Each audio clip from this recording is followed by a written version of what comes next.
There's a person that I know who creates a weekly content in a day.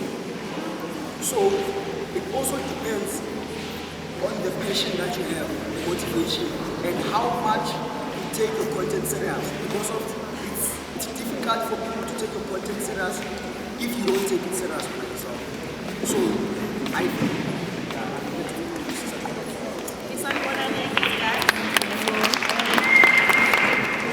Ubuntu is 100% correct.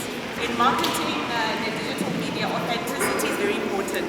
Building your personal brand is very important. So obviously, the masses have iPhones, they have good quality, doesn't say anything.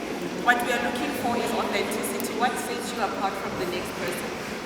Even TikTok, remember TikTok, you just wake up looking crusty and then your video gets viral.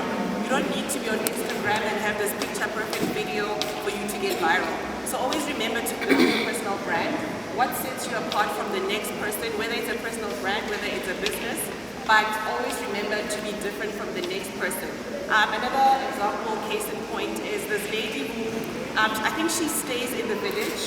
So not a lot of people are exposed to that kind of life, because we know the Santa life and all of that. And then she was very authentic to say, you know what, this is my life. Spend the day with me as I go do my hair.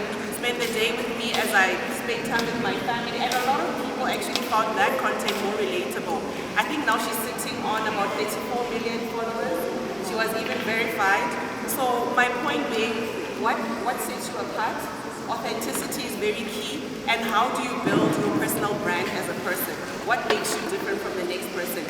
And don't follow the crowds, because everyone wants to be Beyonce, but what is your story, right? So what sets you apart?